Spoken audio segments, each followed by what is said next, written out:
University of health sciences के vice chancellor doctor Javed अकरम साहब, professor doctor Javed अकरम साहब, बहुत शुक्रिया। और साथ ही हमारे साथ मौजूद हैं पार्लिमानी सेक्रेटरी सेहत डॉक्टर नौशीन हामिद साहिबा, आप दोनों मेहमानों का बहुत शुक्रिया। डॉक्टर साहब, पहले मैं आपकी तरफ आना चाहूँगी, ये जो कोरोना से हमवात में उम्र के हिसाब से इजाफा हो रहा है, ठोस इकदाम से वैक्सीन की जो दस्तयाबी है और वैक्सीनेशन की तादाद वो मुसलसल बढ़ भी रही है, क्या हुकूमत ने आबादी का जो सबसे कमज़ोर हिस्सा है उसमें वैक्सीनेशन पर पूरी तवज्जो दी है? जी देखें, बिस्मिल्लाहिर्रहमानिर्रहीम। हुकूमत ने जो वैक्सीनेशन का प्लान बनाया था वो आपने देखा है कि उन्होंने जो सबसे वल्नरेबल सेगमेंट था हमारा पॉपुलेशन का, वो front line health care workers थे जो कि डायरेक्टली कोरोना पेशेंट से कांटेक्ट में होते थे। तो सबसे पहली प्रेफरेंस उनको दी गई थी। आपने देखा कि उनके लिए पहले रजिस्ट्रेशन खुली और पहले उन लोगों को वैक्सीनेशन हुई। उसके बाद फिर चूंकि पूरी दुनिया में जो मोर्टेलिटी रेट था, डेथ रेट जो था, वो सबसे ज़्यादा 60+ लोगों में पाया जाता था, तो इसीलिए पहले हम लोगों ने अपने 70+ और फिर 60+ की पॉपुलेशन को कवर किया। उसके बाद फिर आहिस्ता आहिस्ता ग्रेजुअली जो है हम नीचे एज ब्रैकेट्स पे आए हैं। तो ये हमारा वैक्सीनेशन प्लान भी बिल्कुल वही था जो पूरी दुनिया में जो डेवलप्ड कंट्रीज ने जो अडॉप्ट किया था। और मैं समझती हूँ कि तरीका भी यही होता है कि जो सबसे वल्नरेबल सेगमेंट होती है उनको प्रेफरेंस दी जाती है, और इसीलिए इस सीनियर सिटीजन्स को जो है वो बाकी एज ग्रुप्स के ऊपर प्रेफरेंस दी गई थी। ठीक है जी, प्रोफेसर आपकी तरफ भी आना चाहूँगी, ये जो नए कोरोना वायरस की मुख्तलिफ इकसाम के बारे में सुनने आ रहा है, ज़रा उसके बारे में बताइएगा। कहा जा रहा है कि ये जो वेरिएंट है किसी तरह से मुख्तलिफ हैं और ये ज़्यादा ख़तरनाक भी है, बड़ी तेज़ी से फैल रहे, क्या ज़्यादा मोहल्ले कहेंगे? बहुत शुक्रिया जी। देखें, ये RNA वायरस है और बहुत बड़े साइज़ की वायरस है, और समझने वाली चीज़ है कि ये जब भी रैपिडली मल्टीप्लाई करेगी तो इसमें म्यूटेशन ज़रूर आएंगी। वायरस अपने आप को बचाने के लिए वो एक जानदार चीज़ है, वो अपनी साख्त बदलती रहती है, और ये RNA वायरस तो नोटोरियस है इसलिए। और इस वक्त दुनिया में तकरीबन 113 के करीब म्यूटेशंस आ चुकी हैं और वेरिएशंस तकरीबन हज़ारों में आ चुकी हैं। लेकिन अल्लाह ना करे कि आएँ, लेकिन इसकी जो म्यूटेटिंग पोजीशन है जहाँ पे ये म्यूटेट जितना कर सकती है वो 39,000 है। तो अभी भी उस शरह से बहुत कम म्यूटेशंस हुई हैं जो इस वक्त पाकिस्तान में। कल हमने एक स्टडी रिलीज़ किया, यूनिवर्सिटी ऑफ हेल्थ साइंसेज ने, बरतानिया के इश्तराक से ये की गई थी, दोनों मुल्कों के म्यूटेशंस देखी गई थी। तो इस वक्त हमारे पास तकरीबन 85% जो स्ट्रेन है पाकिस्तान में वो B117 है, जिसके अंदर 17 वेरिएशन हैं इसके RNA में और 2 म्यूटेशंस हैं। और ये ज़ाहिर है UK से आया है, और लेकिन UK में भी ये साउथ अफ्रीका से आया था। 1-2% हमारे पास साउथ अफ्रीकन स्ट्रेन है, 1% ब्राज़ीलियन है, और कोई 8% ऐसे हैं जिनको हम क्लासीफाई नहीं अभी कर सकते, उनको नाम नहीं दिया गया। इसलिए जो प्रीडोमिनेंट स्ट्रेन है वो तो B117 ही है, जिसकी वजह से इस वायरस को इतनी अहलियत हासिल हो गई कि ये लगाव करने में तकरीबन 2 से 3 गुना इसने अपनी ताकत इख्तियार कर ली। और बच्चों को भी जिनके इमैच्योर रिसेप्टर होते हैं, जिनको ये लगती है H2 रिसेप्टर, उनको भी लगना शुरू हो गई, और इसका मोर्टेलिटी भी ज़्यादा हो गई। जो मोर्टेलिटी हम 1% के करीब कहते थे वो औसतन अब कोई 7 से 12% के करीब चली गई, डिपेंडिंग अपॉन द एज, और डिपेंडिंग अपॉन कि आपको और कौन सी बीमारी लाहक है, शुगर है या ब्लड प्रेशर है। तो फेफड़े को लगने का भी इसका चांस तकरीबन 1/3 यानी 33% में ये फेफड़ों को अफेक्ट करती है। पहले ये सिर्फ कोई 10% के करीब करती थी। तो इसलिए ये वायरस बदल रही है। लेकिन अच्छी चीज़ ये है कि अभी तक जितनी भी वैक्सीन हमने यूज़ की और जो पाकिस्तान में अवेलेबल हैं, ये तमाम मुअस्सर हैं। शायद इस काम पे मुअस्सर नहीं है कि ये टोटली आपको बीमारी से रोक लें, लेकिन सीरियस बीमारी से रोकने से 100% मुअस्सर हैं हमारी अपनी तहकीक के मुताबिक। उसका मतलब ये है कि अगर खुदा न खास्ता ये आपको लगती भी है तो इस कदर डेंजरस नहीं होगी कि आपको ऑक्सीजन की ज़रूरत पड़े या वेंटिलेटर की, या आपकी डेथ हो जाए। तो ये एक बहुत अच्छी चीज़ है, और मेरा ख्याल है इससे हमें फ़ायदा उठाते हुए जल्द अज जल्द लगवानी चाहिए। जो भी वैक्सीन आपको अवेलेबल है जल्द अज जल्द लगाएं, जहाँ से भी अवेलेबल है गवर्नमेंट के जिस सेंटर से वो लगवाएं, और एहतियात करते रहिए। सबसे बड़ा पैगाम यही होगा। ठीक है, ठीक है डॉक्टर साहब, ये बड़ी अच्छी बात कहते हैं प्रोफेसर, आपने भी सुनी। लेकिन हमारे यहाँ लोग ऐसे, जैसे कि पहले लोगों को यकीन दिलाया जा रहा था कि जी कोरोना नामी चीज़ एग्जिस्ट करती है, पूरी दुनिया कोरोना को इतना संजीदगी से ले रही थी, और हमारे लोग यहाँ कह रहे थे कि साजिश है और ये कोई प्रोपेगेंडा है, कोरोना तो है ही नहीं, आपको नजर आए तो बताइएगा, किसी को लगे तो बताइएगा, आपके खानदान में किसी को ऐसी बातें आप लोगों ने बल्कि ज़्यादा सुनी होंगी क्योंकि आप लोग फील्ड में हैं। अब ज़रा ये बताइएगा, जो वैक्सीन को लेकर प्रोपेगेंडा स्टार्ट हो गया कि जी वैक्सीन लगवाएंगे तो ये होगा, वैक्सीन लगवाएंगे तो वो होगा, मतलब ये चीज़ें फेस करनी जो पड़ती होंगी डॉक्टर्स को भी, जो बार बार पैगाम दे रहे हैं, जैसे आप लोग हैं, आप काम कर रहे हैं इस फील्ड में, तो आप लोगों को कितनी मुश्किलात का सामना करना पड़ता है। आज इस प्लेटफॉर्म से आप लोगों की कैसे रहनुमाई करेंगी कि वैक्सीन लगवानी बहुत ज़रूरी है, इस हवाले से कोई प्रोपेगेंडा नहीं है, कोई साजिश नहीं है। देखिए जी, अनफॉर्चुनेटली हमारा मुल्क वो है जब आज पूरी दुनिया में पोलियो जो है वो ख़त्म हो गया है और एक वैक्सीन के थ्रू जो है वो पोलियो का वजूद है। तो आज पाकिस्तान वाहिद 2 ममालिक में, अफगानिस्तान और पाकिस्तान, जहाँ आज भी पोलियो का वजूद है, और उसकी वजह यही है कि लोग पोलियो वैक्सीन के ऊपर उनका यकीन नहीं है और रिफ्यूज़ल रेट बहुत है और लोग बच्चों को छुपा लेते हैं और ये पोलियो की वैक्सीन नहीं दिलाते। दुनिया में देखिए आज तक जितनी भी वबाएं आई हैं, जैसे आप एक देख लें कि स्मॉल पॉक्स एक ऐसी बीमारी थी जो कि जानलेवा थी, मगर उसका खात्मा दुनिया से तब हुआ जब उसकी वैक्सीन बनी और वो वैक्सीन इस्तेमाल हुई। तो हमारे पास ये सारे एविडेंसेस मौजूद हैं कि इस किस्म की वबा का और कोई हल नहीं है सिवाय इसकी कि वैक्सीन लगाई जाए। और ये वैक्सीन जो है, ये आपको डॉक्टर साहब, प्रोफेसर साहब ज़्यादा बेहतर बताएंगे कि ये एक इनएक्टिवेटेड फॉर्म ऑफ वायरस है।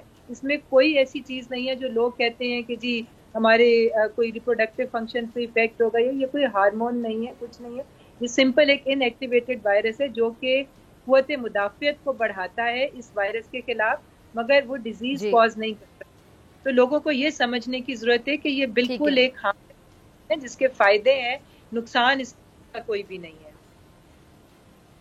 ठीक है। अच्छा डॉक्टर साहब, आपकी तरफ आना चाहूँगी, ये जो हमारे यहाँ किसी भी चीज़ को लेके अजीबोगरीब सी गुफ्तगू शुरू हो जाती है, रूमर्स फैलाई जाती हैं, साजिश कह दिया जाता है उस चीज़ को, क्या ये हमारे यहाँ तालीम की कमी की वजह से होता है, या हमारे यहाँ जो पढ़े लिखे लोग हैं, जैसे आप जैसे लोग हैं जो इतने बड़े बड़े डॉक्टर्स हैं, हम क्या रहनुमाई नहीं कर पाते हैं, या मीडिया का भी किरदार आप क्या देखते हैं कि सेमिनार्स का इनेकाद किया जाए, मीडिया पर बार बार डिबेट्स हो, बार बार लोगों की रहनुमाई की जाए, मज़ीद काम किया जाए, ताकि चलें अब से अगर हम शुरू करें तो कुछ सालों में ये तमाम जो लोग हैं, जो सोच है, उसको तब्दील किया जा सके, सब मिलकर इसको चेंज कर सकें। आपको लगता है कि कहीं ना कहीं हम लोग जो पढ़े लिखे लोग एक तबका है, हम भी रहनुमाई करने में कामयाब नहीं रह सके, या हमारा भी कोई फ्लॉ है जिसको फिक्स करना बहुत ज़रूरी है? देखें फिजा, आपने और आपके चैनल ने और बाकी भी चैनलों ने जितना टाइम इस इशू को दिया, मेरा नहीं ख्याल कि जब से आप लोग वजूद में आए हैं किसी भी इशू को इतना टाइम दिया हो। और हम लोगों ने भी कोशिश की, हुकूमत भी बहुत कोशिश कर रही है, और मैं समझता हूँ कि इसी का नतीजा है कि इस वक्त पिछले कोई 5 दिन से, 1 हफ्ते से हमारा कुछ ईज़ आउट हुआ है। शायद हम कुछ जाने बचाने में कामयाब हुए हैं, और अल्लाह करे ऐसा ही रहे। प्रॉब्लम ये है कि हम जब ये थोड़ा सा कम होती है तो मीडिया भी इसको ऐसे ही परसीव करता है, और पब्लिक भी, जो कि आपने खुद कहा कि जो इतनी तालीम याफ्ता और शऊर नहीं रखती, वो भी ये परसीव करती है कि ये ख़त्म हो गई, और एकदम हम अपना नियो नॉर्मल से नॉर्मल जाने की कोशिश करते हैं। मैं समझता हूँ कि हमें ये 4 या 5 साल ये ख्याल करना चाहिए कि ये कहीं जाने वाली नहीं है। बावजूद वैक्सीनेशन के, बावजूद हर्ड इम्यूनिटी के क्रिएट होने के, ये आउटब्रेक्स होती रहेंगी। चाहे कुछ ममालिक ने, चाहे इजराइल है, चाहे न्यूजीलैंड है, छोटे मुल्क हैं, उन्होंने हर्ड इम्यूनिटी क्रिएट करके अब नॉर्मल में चले गए हैं, लेकिन वो उस वक्त गए हैं जब उनकी 90% आबादी या 75% से अबव वैक्सीनेट एक्टिवली हो चुकी है। हमारा मुल्क दुनिया के बहुत बड़े मुल्कों में आता है आबादी के लिहाज से, इसलिए हमें सब्र करना पड़ेगा। अदरवाइज़ हम ख्वाहिशात की अगर कुर्बानी नहीं देंगे तो जानों की कुर्बानी दी जाएगी। और मेरा ख्याल है कि हमें न्यू नॉर्मल में रहना, फिज़िकली, मेंटली और साइकोलॉजिकली और फाइनेंशियली अपना सर्वाइव करना है। इसलिए ये सब समझ लेना चाहिए कि ये सब्र आज़मा चीज़ है, और हमें सब्र का दामन हाथ से नहीं छोड़ना चाहिए, बिकॉज स्टेक बहुत बड़ी है, स्टेक ह्यूमन लाइफ है, और जिसने एक ज़िंदगी बचाई उसने इंसानियत बचा ली। इसलिए मीडिया की भी जो पॉलिसी होनी चाहिए वो ये नहीं होनी चाहिए कि जब ये एस्केलेट होती है, जब हेडलाइंस बनती हैं तो मीडिया इस पर प्रोग्राम्स करता है, जब ये थोड़ी सी कम होगी मीडिया भी भूल जाएगा, अवाम भी भूल जाएगी, क्योंकि अवाम बहुत ज़्यादा हमारी इफेक्ट होती है हमारे बहुत ज़्यादा वाइब्रेंट मीडिया से, स्पेशली आप जैसे एंकर से। तो इसलिए इसको एक सस्टेन्ड पॉलिसी के तौर पे रखना चाहिए। हमें आवाम को ये शऊर देते रहना चाहिए, वरना आवाम हमारी अनफॉर्चुनेटली इशू बेस्ड रिएक्शन है। थोड़ा सा कोई इशू आता है तो उस पर रिएक्ट करते हैं, फिर वो भी बहुत जल्दी, बहुत छोटी मेमोरी है हम लोगों की, तो इसलिए वो भी भूल जाते हैं। तो इसलिए मीडिया को कॉन्स्टेंटली एक पैगाम और रबिन करना पड़ेगा, और अच्छे मुवस्सर पैगामात आपके ड्रामास के ज़रिए, आपकी एक पूरी कैंपेन चलनी चाहिए हुकूमत के साथ, डॉक्टरों के साथ मिलके मीडिया की, ताकि वो देखें कि अगले 4 साल हमने किस तरह सर्वाइव कराना है और किस तरह ज़्यादा कामयाब होना है, ज़्यादा से ज़्यादा ज़िंदगियाँ बचाने में। ठीक है। अच्छा डॉक्टर साहब, आपकी तरफ आना चाहूंगी। वज़ीर-ए-आज़म साहब ने भी कहा है कि जी हमारी बातचीत जारी कि पाकिस्तान के अंदर भी वैक्सीन बनाई जाए, और इंशाल्लाह पाकिस्तान में वैक्सीन बनाने से मुतालिक खुशखबरी देंगे। तो ये खुशखबरी कब तक मिल सकती है पाकिस्तानी अवाम को? देखें जी, इस वक्त जो कैंसिनो बायो की वैक्सीन है, जिसके ट्रायल्स प्रोफेसर साहब ने अपने UHS में भी किए थे, वो वैक्सीन का जो रॉ मटेरियल है, जो कॉन्सेंट्रेट है, वो पाकिस्तान पहुंच चुका हुआ है। चाइनीज टीम जो है एक्सपर्ट्स की, वो भी पाकिस्तान में मौजूद है, और उसका पहला बैच जो है उसकी प्रोडक्शन हो रही है। और ऑलरेडी ये वैक्सीन जो है, इसका यहाँ पे फॉर्मुलेशन और इसकी पैकेजिंग जो है वो शुरू हो चुकी हुई है। और इंशाल्लाह ताला हमें उम्मीद है कि इस महीने के आखिर में, मई में, हम ये पाकिस्तान में पैकेज हुई हुई जो वैक्सीन है वो लोगों को लगनी भी शुरू हो जाएगी। तो ऑलरेडी इसका प्रोसेस NIH इस्लामाबाद में शुरू हो चुका है, और जो ज़रूरी मशीनरी थी वो भी आ गई हुई है। जो चाइनीज़ टीम पहला बैच जो है वो अपनी सुपरविजन में बना रही है, और इस वक्त उसके जो ट्रायल्स हैं उसकी एफिकेसी को देखने के लिए और उसकी सेफ्टी को, वो किस तरह का बैच बने, वो ट्रायल्स इस वक्त उसकी टेस्टिंग हो रही है। और इंशाल्लाह ताला वो जैसे ही अप्रूव होता है तो ये लोगों पर इस्तेमाल होनी शुरू हो जाएगी। तो ऑलरेडी वैक्सीन बनने का मरहला जो है पाकिस्तान में हो चुका है। ठीक, इंशाल्लाह। अच्छा डॉक्टर साहब, ये भारत के हालात आपके सामने है। भारत हमारा पड़ोसी मुल्क है, और वहाँ सड़कों पे आपने देखा होगा लोग मर रहे हैं, हॉस्पिटल्स में वहाँ पे ऑक्सीजन है नहीं, ऑक्सीजन की कमी का सामना है। अल्लाह ना करे भारत जैसे हालात पाकिस्तान में हो, लेकिन अगर खुदा ना खास्ता वो हालात पाकिस्तान में होते हैं, अल्लाह ना करे, तो कोई बैकअप प्लान तैयार है हमारे यहाँ? हॉस्पिटल्स में क्या सिचुएशन आप देखते हैं? और आप बहुत सीनियर डॉक्टर हैं, प्रोफेसर साहब हैं, और आपने बहुत जगहों पर काम किया है, आपका बहुत एक्सपीरियंस है पाकिस्तान में, तो आप बाकी तमाम हॉस्पिटल्स की सिचुएशन के हवाले से अगर आगाह करना चाहें, फिर डॉक्टर साहब आपसे भी मैं यही सवाल पूछूंगी। देखिए फिजा, 3 करोड़ लोग अफेक्ट हुए भारत में, और 3 लाख कीमती जानें चली गई, और मेरे ख्याल में ये उनकी हुकूमत की पैथेटिक रिस्पांस थी। एक जरीदा है हमारा बहुत मशहूर, लांसेट, जो UK से निकलता है, और मैं भी उसमें बहुत लिखता हूँ, और अगर वो इसी 2 दिन पहले का आप पढ़ लें शुमारा, तो उसमें उन्होंने बहुत अच्छा एनालिसिस किया है भारत की गवर्नमेंट के रिस्पांस का।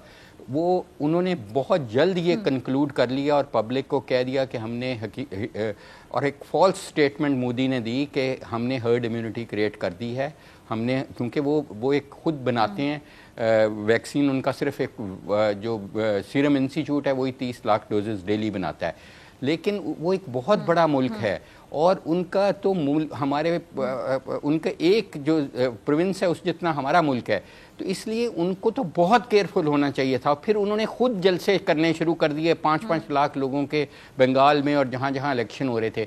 फिर उनके जो खुद फेस्टिवल और ये जो मजहबी फेस्टिवल थे उधर 3-3 करोड़ लोग इकट्ठे हुए, फिर उनके किसान रोडों पे निकल आए। मेरा ख्याल है यहाँ पे हमें अपनी हुकूमत को खराज तहसीन पेश करना चाहिए कि जिस तरीके से हुकूमत ने इसको प्री मैच्योरली कोई ऐसा ऐलान नहीं किया, और बड़े अच्छे तरीके से हमने रिस्पॉन्स की, और मीडिया ने हमारा बहुत साथ दिया। सब्सक्राइब करें और बेल दबाएं ताकि कोई खबर रह न जाए।